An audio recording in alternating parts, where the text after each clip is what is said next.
is October 7th, 2024, 2:54 p.m. here in the outside of Tampa, Florida, Highway 4. Check the evacuation lines. It's miles and miles and upon miles of traffic heading out of the city. Shalom, shalom, shalom. All praises to the Most High, Yahweh, Bahashem, Yahweh Shai. That is to say in the Paleo Hebrew, also known as the Lashawan Quadash, Yahweh, which is the name of our Heavenly Father, meaning He is, Bahashem, meaning in the name, Yahweh Shai, meaning He is our salvation. To the so-called blacks, Latinos, and Native Americans here in the Western Hemisphere and to the rest scattered abroad throughout the four corners of the earth who look like the other nations, but through the patrilineal lineage go back to the Hebrew Israelites, all right? And the clip that you just seen was as of October the 7th, which was a day and a half ago, 2 days ago almost, and they are evacuated from this Hurricane Milton that's said to be a Category 5.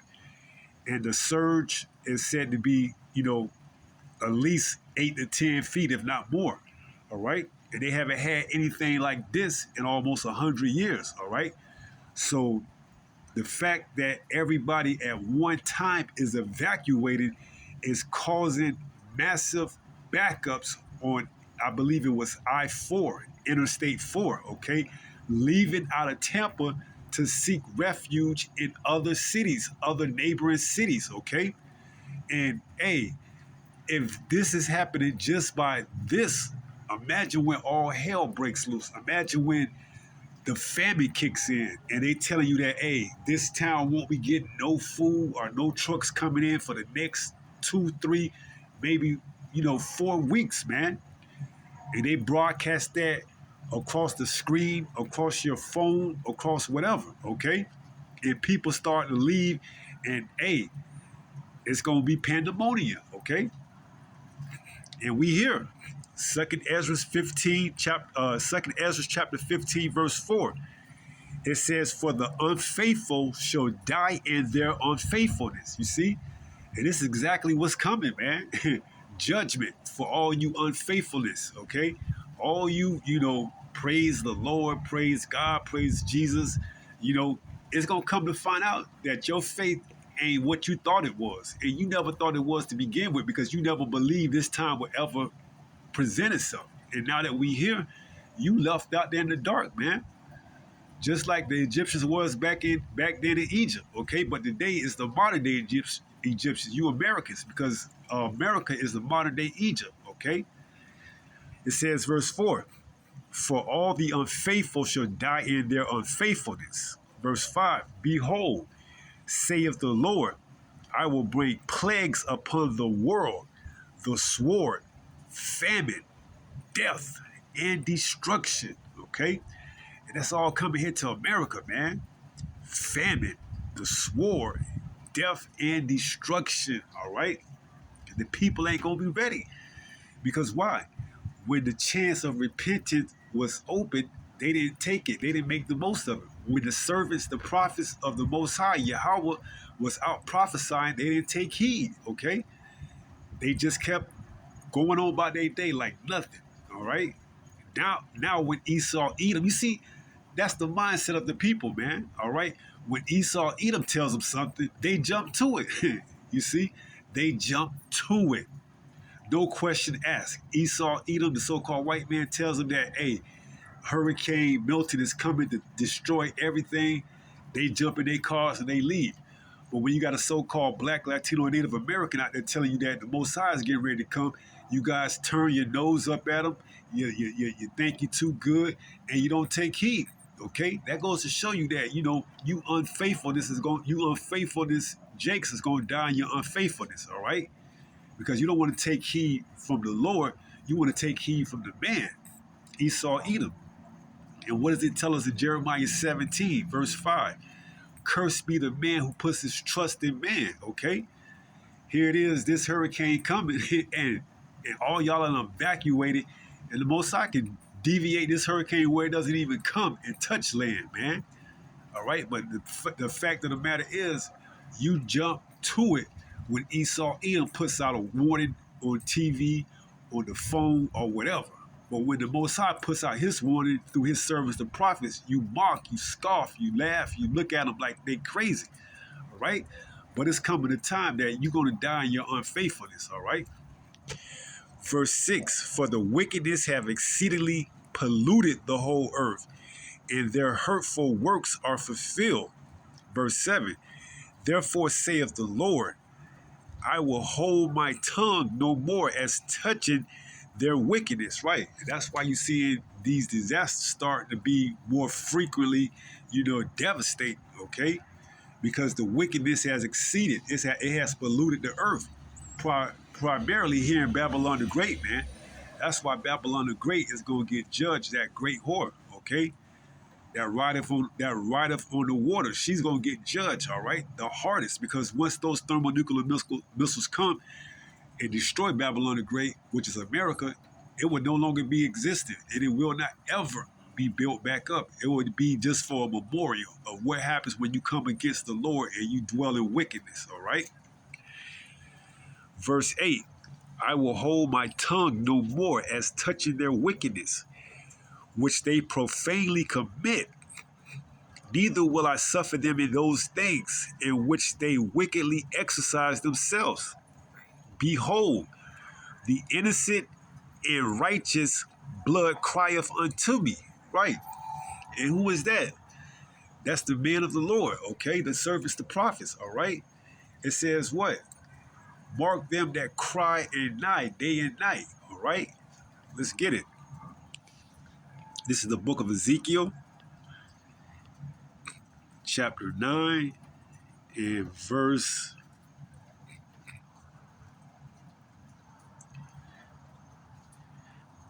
4. It says, and Yahweh saith unto him, go through the midst of the city, this is the angel, through the midst of Jerusalem, and set a mark upon the foreheads of the men that sigh and that cry for all the abominations that be done in the midst thereof. You see? So back to 2nd Ezra 15, where it says that what?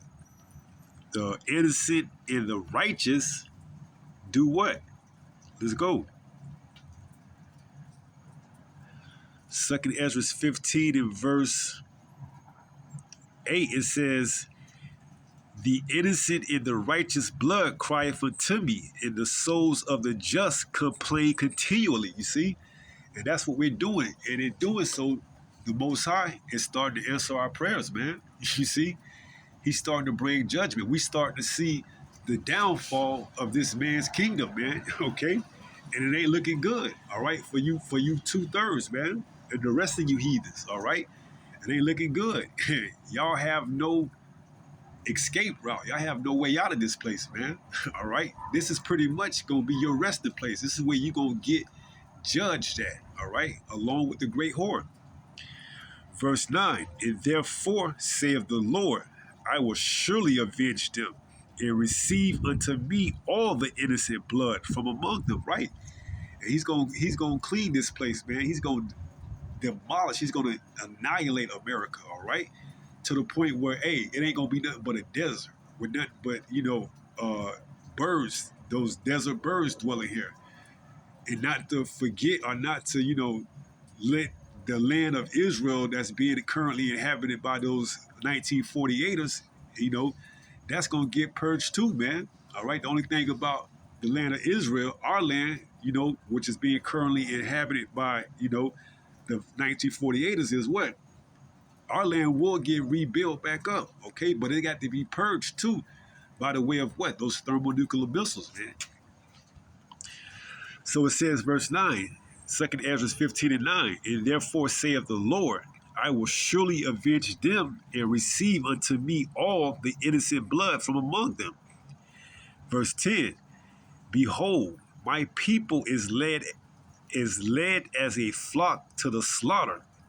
I will not suffer them now to dwell in the land of Egypt. Right, you see?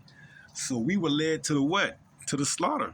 We were led as a flock to the slaughter, man. All right, but it was, if it wasn't been for Yahweh Bashim Yahweh Shai, Yahweh Shai, you know, shedding that blood on the cross, we wouldn't have any way out of this slaughter. But we do.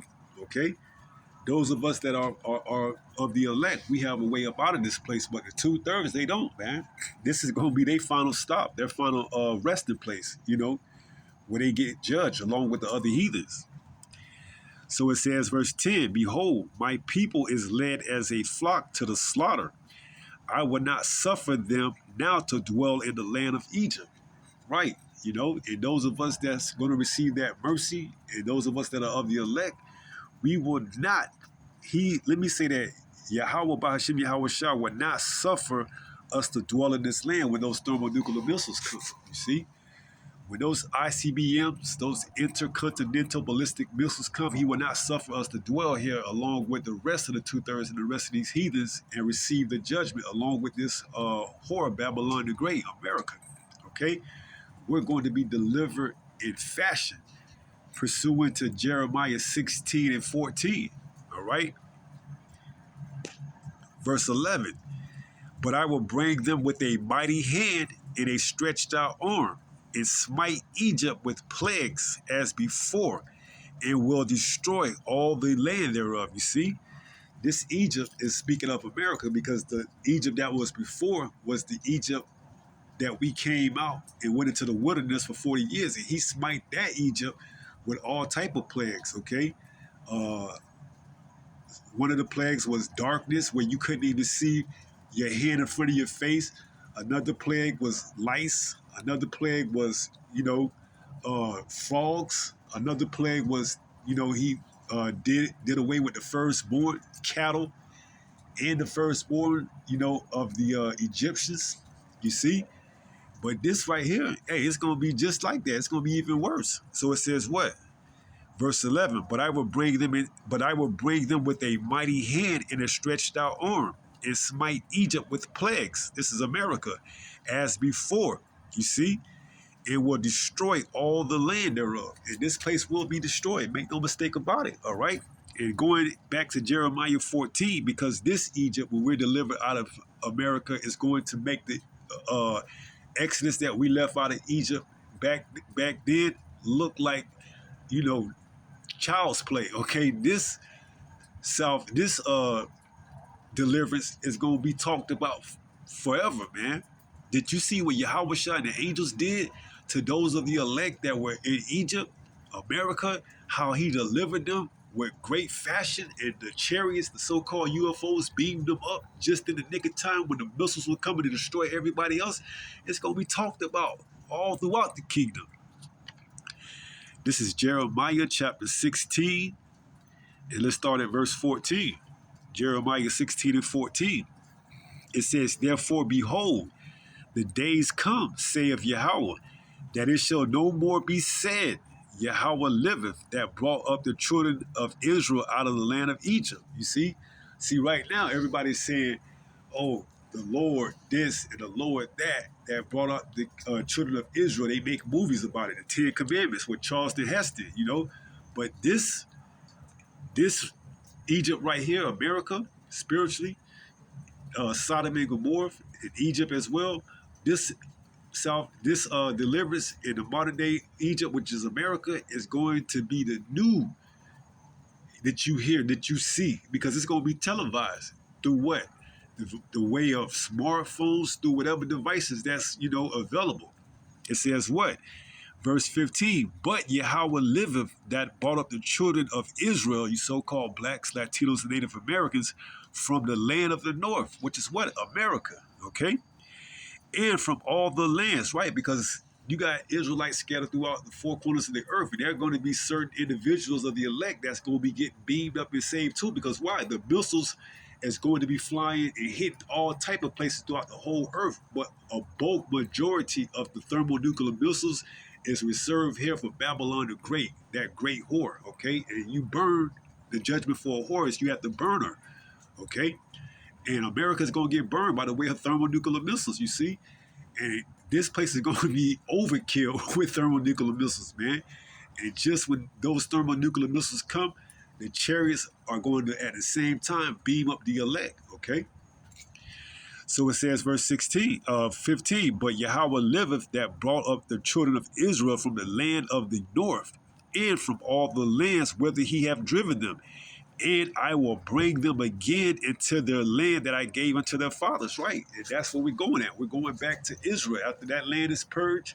And he does what he does, Yahweh, because that valley of Jehoshaphat, Yahweh Shaphat, Yahweh Judge, is where World War III is going down at, you see?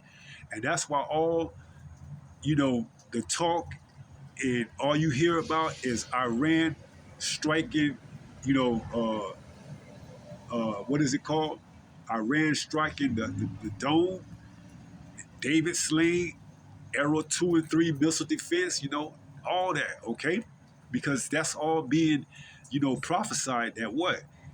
Iran's going to strike Israel. Israel's going to strike back to Iran. Sooner or later, America's going to get involved into it. Then Russia, China. Hey, and it says the least of the flock, which is the 1948ers, those people that's, those, what it says, the synagogue of Satan, those ones that's inhabiting our land right now, they're going to do something to cause America to get drawn into World War III. And then what? You know, all the nations are going to get involved, man. You see, NATO, EU, and then we know pursuant to prophecy that they're going to turn on America, and eventually Yahweh Shah is going to show up pursuant to 2nd Ezra 13, and all the nations are going to turn and face and fight Yahweh Shah, all right, and the angels, all right, and he going to make work with, he going to make light work, he going to make light work of them, all right. He's coming to take all the crowns of the kings, man, all right. Yahweh Bahashim Yahweh Shah is going to make light work of all the nations when they come up against Yahweh Shah pursuing the 2nd Ezra, the 13th chapter. All right? So before then, you see, we hear at what? Jeremiah 16 and 15. But Yahweh liveth that brought up the children of Israel. So this is what they're going to say now. Once this new Exodus, once they see, the elect, that small remnant, because not all Israel is going to be saved on this side, okay? But in the kingdom, all Israel will be saved. But on this side, only the elect is making it out of America, okay? Make no mistake about that. Only the elect is making it out alive of here in America. The 2/3 is going to be annihilated, pursuant to Zechariah 13 and 8, okay? So it says, but Yahweh liveth that brought the children of Israel from the land of the north, that's here in America, and from all the lands whither he hath driven them, right? Because we were scattered throughout the four corners of the earth, pursuant to Deuteronomy 28 and 68. And I will scatter them abroad. It says, and I will bring them again into their land that I gave unto their fathers, right? So we eventually going back to our homeland, man. After, Yahweh does what he does over there and judge all the nations and destroy that land, Israel, and then we're going to take them into slavery. And they're going to build back that land up, man. We're gonna put them in slavery for 1,000 years. You see, we're going to put all these other nations in slavery for 1,000 years, and then after the 1,000 years is up for Esau, Edom, the so-called white man, pursuing to Obadiah 1 and 18, we're going to destroy them, man. So they'll never be, an influence on this earth again. But they were just used to show, the dichotomy between evil and wickedness. Okay, so you see what happens when wicked, a wicked nation of people rule, man, and you're going to see the difference between when wicked rule and when righteous rule. Okay, and righteous is speaking of what? Jake, you so-called blacks, Latinos, and Native Americans, man. We are fully in the new covenant, and everyone no longer teaches his neighbor the next who you are or what you are. There will be in the new covenant, all right? But until then, we're not, all right? So that's what we waiting on. We waiting on that new covenant, that new heart, all right? And all Israel will be saved in the kingdom. All Israel will be under that new covenant, okay? So going back to 2nd Ezra, chapter 15, and picking up where we left off at, which is what? Verse, if I'm not mistaken,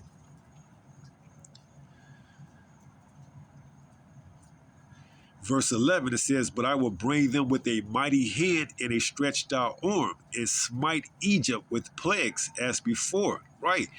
And will destroy all the land thereof, right? Because this place is going to be destroyed, all right?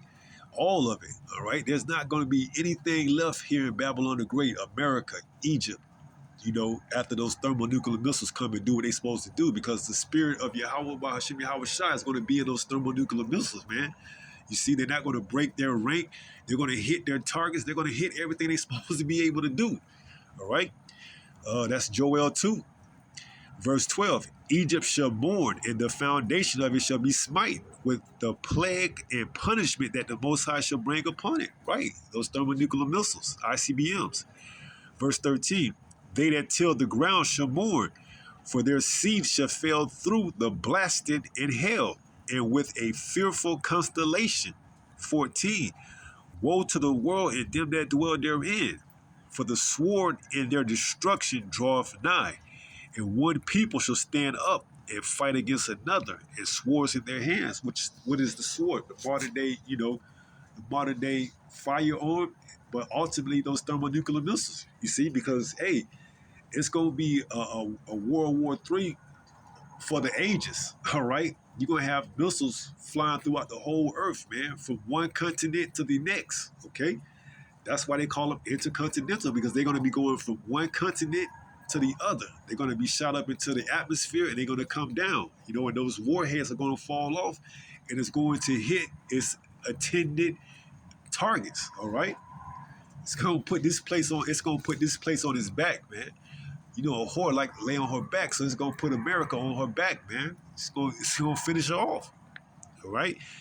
So it says, verse 14: woe to the world and them that dwell therein, for the sword in their destruction draweth nigh, and one people shall stand up and fight against another, and swords in their hand. Verse 16: for there shall be sedition among men, and invading one another. Right. So there's gonna be, sedition. Those that are in opposition of the government for what the government or those that are in authority are doing or lack of, for that cause. Because, hey, we seen it. All right. We seen how, the government is handling that crisis up there in North Carolina. All right.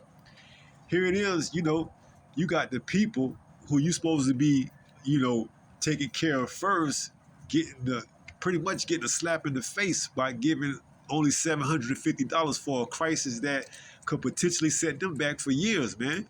But on the other hand, you giving billions of dollars to other countries, all right? I thought you're supposed to take care of your own first, you see? But it's not beneficial for Esau Edom to take care of his own as opposed to the other nations such as Ukraine, Israel, you name it, all right? Taiwan, because why? They have skin in the game, okay? So you Americans, you on your own, man. You Egyptians, you Americans, you on your own. Your government has failed you, all right? And don't look for, you can look for them for salvation, but they ain't gonna give it to you. The only thing they're gonna give you is that hokey pokey, all right? You stick your right hand in and you shake it all about, all right? When you come down to Egypt for aid, for help, whatever it is, and they tell you to stick that right hand out and you get that chip underneath your skin, that's you signing your death wish, okay? That's it. That's pretty much the end. That's pretty much the beginning of the end for you.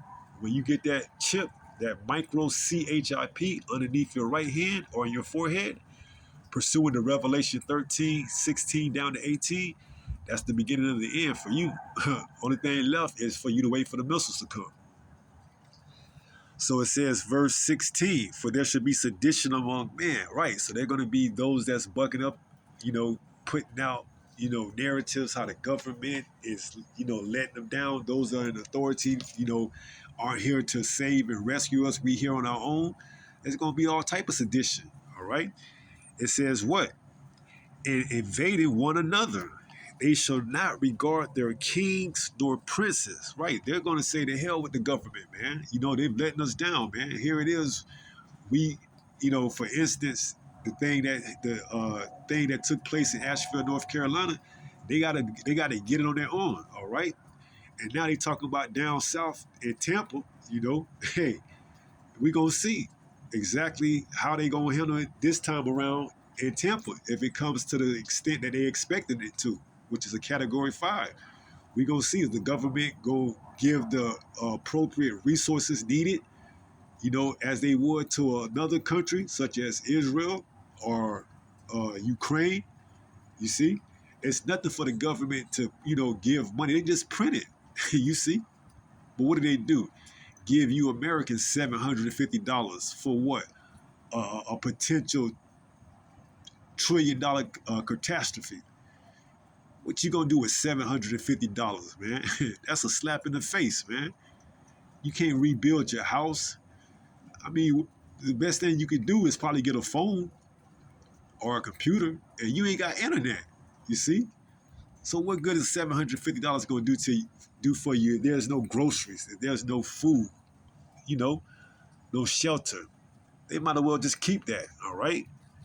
So there will be no aid coming for you unless you take that chip ultimately. All right, because that's where that's where this is headed to. All right, these events aren't just by chance happening. No, they getting you ready. You seeing it. All right. So verse 16, they shall not regard their kings nor princes, and the course of their actions shall stand in their power. 17, a man shall desire to go into a city and shall not be able.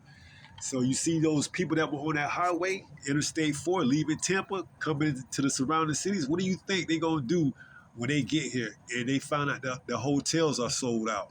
There's no place for you to go to sleep to ride this out, all right? The gas is going. The food is out of the store. What do you think they're going to do? Nothing, okay? They desire to come here, but there ain't going to be nothing here for them to, get.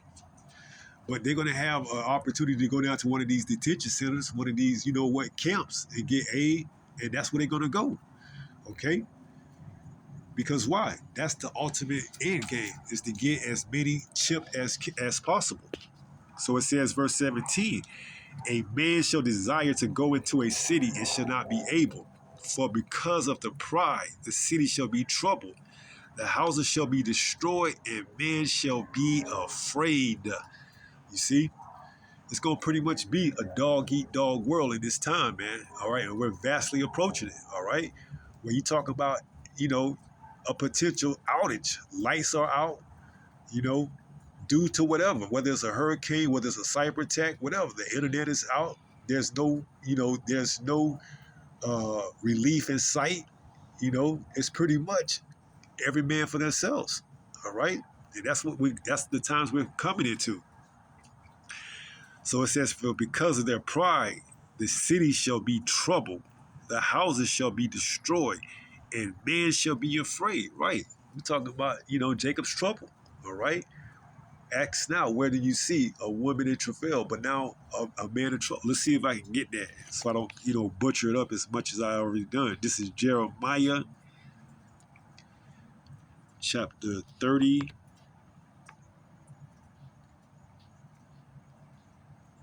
And let's start at verse.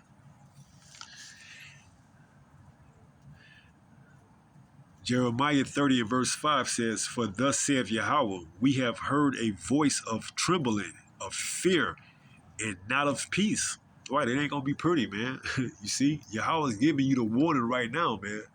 All right. 6, verse 6, ask ye now and see whether a man doth travail with child. Right. So the question is, does a man travail with child? And you should know the answer. Okay. A man can't have a child. But what does it say? Wherefore do I see every man with his hands on his loins? So it's a time that, hey, even the toughest man is going to be as if he's having a child. That what? You're going to be scared, man. Because when a woman gives birth, man, she's hysterical, okay? It says what? Wherefore do I see every man with his hands on his loins as a woman in travail? Right. And all faces are turned into paleness. And it's going to be a time like no other, man. Verse 7, at last, for that day is great. so that none is like it. It is even the time of Jacob's trouble, but he shall be saved out of it. Who is the he? Jacob, you so-called blacks, Latinos, and Native Americans, okay? But not all of you, only the elect, only the small remnant, all right? That's why it's Jacob's trouble, because it's coming to affect all the tribes of Jacob, man. All right, but only the elect out of the tribes is going to make it. The rest, you're going to have to get whatever it is that you're supposed to get, all right? Whether it's eaten by wild beasts, whether the famine, whether whatever judgment Yahweh Bashim Yahweh Shah has for you, okay? It ain't gonna be pleasant, all right? So, hey, keep playing around if you want to, man. How much more evidence do you need, all right? But as soon as Esau Edom tells you to evacuate, you get to it. You jump right on it. No questions asked, all right? So back to 2nd Ezra 15, 2nd Ezra 15 and verse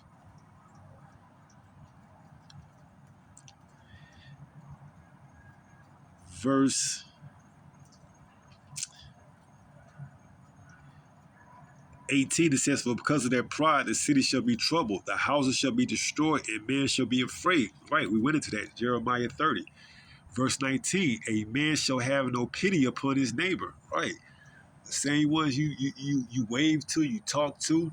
Hey, when all hell breaks loose, man, those are going to be the same ones you coming to get, all right? You coming to get, pretty much, plain and simple. If you got a sword, and they got something that you want or need, no questions asked, all right? It says, verse 19, a man shall have no pity upon his neighbor, but shall destroy their houses with the sword, all right? That's that firearm, and spoil their goods because of the lack of bread and for great tribulation. Jacob's trouble, man. You see? Hey, this plague is coming across the whole earth, all of the land, here in America, whether it hits America all at once or it hits America brick by brick or bit by bit, America will be affected. It may be moving from east coast to west coast or maybe moving from north to south, but it's going to affect all of America one way or another. And every man is going to have to, take care of their own, all right? And if you're not of the elect, hey, you ain't gonna have a profitable time trying to do so, okay? You're gonna be scrambling and fighting for every little bit you can get, man. And unless you of the elect, you ain't gonna make it through, all right? So it says, verse 19, a man shall have no pity upon his neighbor, but shall destroy their houses with the sword and spoil their goods because of the lack of bread and for great tribulation. Right? So that's what time we coming into, man. That great tribulation, like a time like none other. Jacob's trouble. So, I mean, it's here. We seeing it, okay? We in the beginning. We in the midst of it. We're not in the midst to like at its height, but we coming into it, man. Because if anything like what happened a couple of weeks ago happened again, hey, and especially right before the elections, man, you can see how we pretty much talk about civil unrest, all right? You can see how pretty much one or half of the country is going to be divided and the other half isn't, man.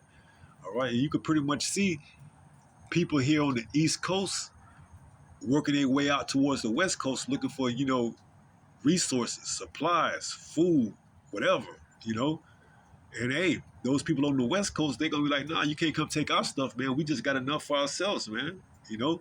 So you talking about pandemonium ensuing, man. And that's where Esau wants this, man. Esau wants this thing to, you know, spiral out of control. But it's ultimately Yahweh Bahashim Yahweh Shah's decided. He's just using Esau Edom to bring about his will, his, his expectation, which is to judge this place. So, civil unrest coming, you know, neighbor against neighbor, kingdom against kingdom, everything. This is the book of St. Matthew, chapter 24. And let's start at verse.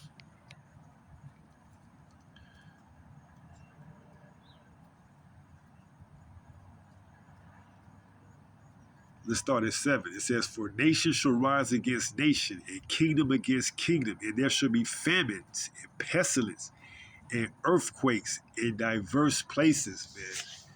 And we seeing it, man. We seeing kingdom against kingdom. We seeing uh, famines, pestilence. There's I forgot that pestilence. They said I did a little research.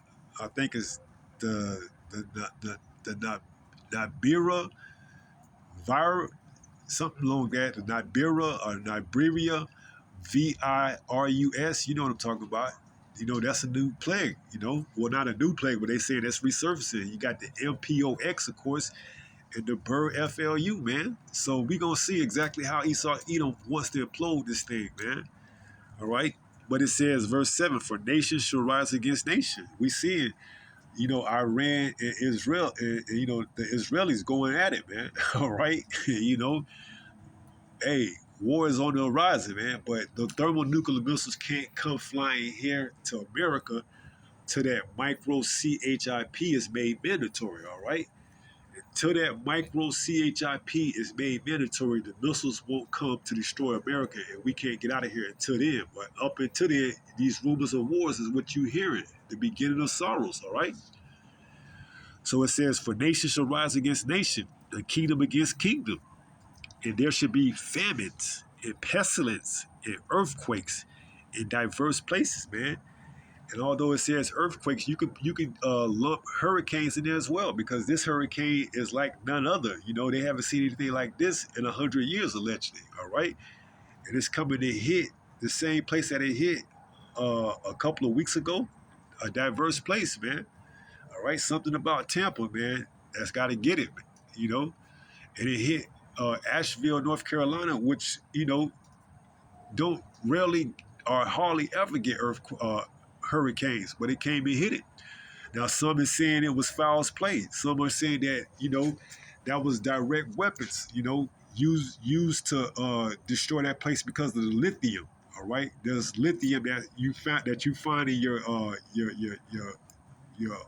microchip boards or whatever, and they say in the mountains of the Carolinas, those people don't know that, but they sit on all type of lithium. All right, the same stuff that they use over there in Hawaii, and ironically, what happened to Hawaii? It was taken out. All right, just for that lithium. So the same thing. That's talk allegedly. That's why they said that weapon of destruction was used. Some call it the heart. But whether manipulation. All right. Whether there's any truth behind that or not, that's besides the point. This is all the will of Yahweh Bahashim Yahweh Shah, man. So it says, verse 8, "All these are the beginning of sorrows," right? So we just in the beginning stages, man. All right. Wait till the shit really start to get turned up, man. Wait till what you thought and believed to have just been a one-off, or just another hurricane season, actually turns out to be the last hurricane season, that things are going to go back to normal. The stores are going to open back up, because people thinking that after the hurricane season is over with, everything will get back to normal. The stores will open back up. The gas will come back to the gas pumps. Wait till you find out, man, that this could be none other. That after this, the stores aren't opening back up. The trucks aren't coming back in to restock and resupply. And gas ain't coming back, all right? And what you got is what you got, all right? Unless you go to another city or another town, and it says what? A man should decide to go into another city, but should not be able to. You ain't gonna have nothing that you can't get in the town that you in from the town that you going. Why? Because those people aren't going to allow outsiders to come in, all right? And ultimately, if you don't have that chip underneath your hand, you ain't gonna be able to come in, because they don't know what you got, all right? Whether you got a pestilence, whatever, all right? And you can't do business without that chip, all right? That micro CHIP. You can't buy and sell without it, all right? So ultimately, that's the way in the direction they're moving to, all right? They're just using these, quote unquote natural disasters to help, push their agenda forward, man, all right? But we not ignorant of Satan devices. 2 Corinthians 2:11. This is the book of 2 Corinthians, chapter 2, and verse 11.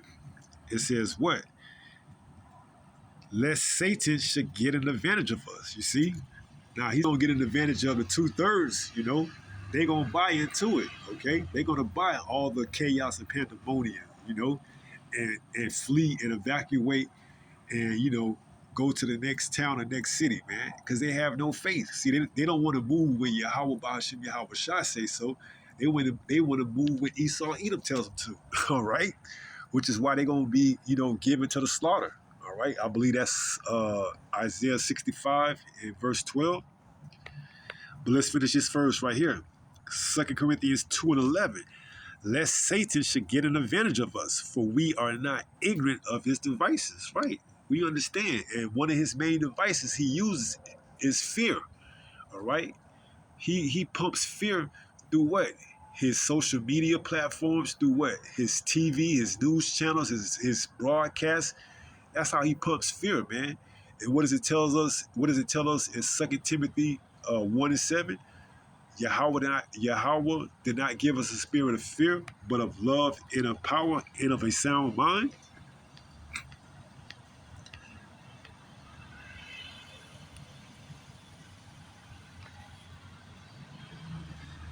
This is 2 Timothy 1 and 7. It says, for the Most High have not given us a spirit of fear.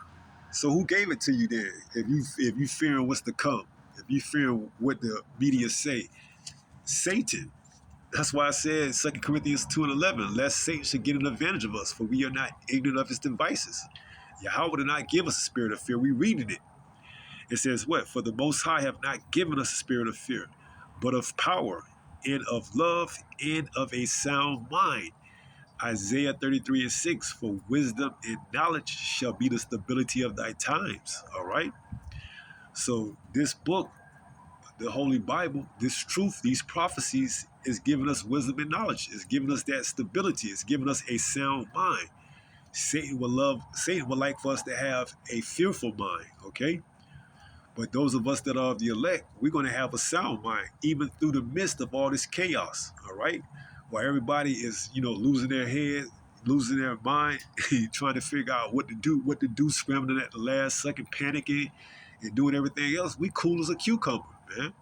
Why? Because we got a sound mind, all right? And you can't put a price on a sound mind, especially in the midst of chaos and pandemonium, all right? That's worth more than any type of gold or silver. It tells us that. Let's read it. Because you think, you know, I'm making it up. Let's read it. Isaiah 13 says what? Isaiah 13 and 12. I will make a man more precious than fine gold. What man? Just any old man off the street? No, a Israel man first and foremost, and then an elect Israelite man, okay? Who knows exactly what's going on. You know who the Most High is working through. You see? So it says, Isaiah 13 and 12, I will make a man more precious than fine gold, even a man than the golden wedge of Ophir, all right? So a man that has this wisdom, knowledge, and stability, his value is going to be worth more than any fine gold that you could put out on the street, you know? So all you hoarders that's hoarding all that gold and silver and fine metals, that pales in comparison to what we have in this truth, man. All right? Because we understand what's going on. All right? And in doing so, we are what? Value way more than whatever precious metal gold you're hoarding to think that you're going to transition when the great reset comes. All right? All to have that transfer over into the new currency anyways, which is that chip. You see? So you're going to get taken by the foul snare one way or another. Isaiah, we're going to get ready to close out. 65 and verse 12.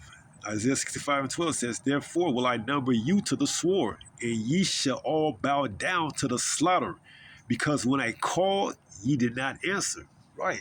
You see, he's been calling. All right. Yahweh's been calling. He's been calling you to the repentance. All right. But you will not repent. All right. But yet you will take you'll move, you'll get up, you'll break your leg for Esau, Edom, so-called white man. You'll do whatever he says to do, and won't think twice.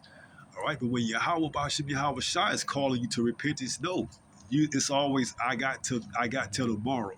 I'll do it the next day. All right, keep playing. So it says, verse 12, therefore will I number you to the sword, and ye shall all bow down to the slaughter. Because when I called, ye did not answer. When I spake, ye did not hear. And here you have people saying, well, I heard him. I heard God speak to me. Man, you haven't heard the Most High speak to you at all, man, because he speaks through his servants, the prophets. All right. It says, but did evil before my eyes, right? So when he was out here, and having his word, because ultimately the famine of the word is going to come, and you ain't going to be able to receive this truth. All right. I believe that's Amos 8 and 11, famine of the word. So ultimately, when the famine of the word hit and the servants are removed from off the streets, off the internet, and you ain't going to be able to hear him no more. And what does it say? It says, but did evil before my eyes, and did choose that wherein I delighted not. Right. So in doing so, you're going to be numbered to the slaughter. You're going to be numbered to be slaughtered, man. You're going to be numbered to either, if you get through Jacob's trouble, get taken out by the thermonuclear missiles. Or if you don't make it to the thermonuclear missiles, you're going to get taken out through Jacob's trouble. No one here in America, Babylon the Great, is making it outside alive other than the elect. Period. No one outside of America is making it out alive except for the elect. All right? So let's close up and wrap it up with 1 Peter chapter 5 and verse 8. This is 1 Peter chapter 5 and verse 8. It reads, be sober, be vigilant. You see? These are key instructions, man. All right? And you can't be sober if you have a fearful mind, man. All right? If you have a fearful mind, there's no way at all you can be sober. You have to have a sound mind. You have to have been called from the beginning. You have to be chosen, because many are called, but few are chosen. You see? St. Matthew 22 and 14, for many are called, but few are chosen. You have to be chosen to have this sobriety. This truth is known as sobriety. It's known as being sober. All right? It says what? Be sober. Be vigilant. Continue to watch. All right? Why? Because your adversary, the devil, as a roaring lion, walketh about seeking whom he may devour. Because if you don't watch and if you don't have a sober mind, you're going to be easy picking, man. You see how you can see in the beginning of the video how he can just have over thousands of people get up and move just like that at the drop of a dime, man. How much more when he really turns up, and puts out these false narratives? He gonna have people coming by the horde, coming to get this chip. All right? Because they have no faith. That's why I say the unfaithful should die in their unfaithfulness. All right? So that's the end game, man, for Esau Edom, man. He wants to get as many as he can that's not sober and vigilant to take that chip, man. And hey, by the looks of it, that video, hey, he gonna get his fair share, man, but not of the elect. All right? Not of the elect. All right? So we're gonna wrap it up and close out. Pray someone. I pray someone was edified through this lesson. And until the next time, if it be the Lord's will, stay strong, stay in the faith. We almost home. Shalom. Peace.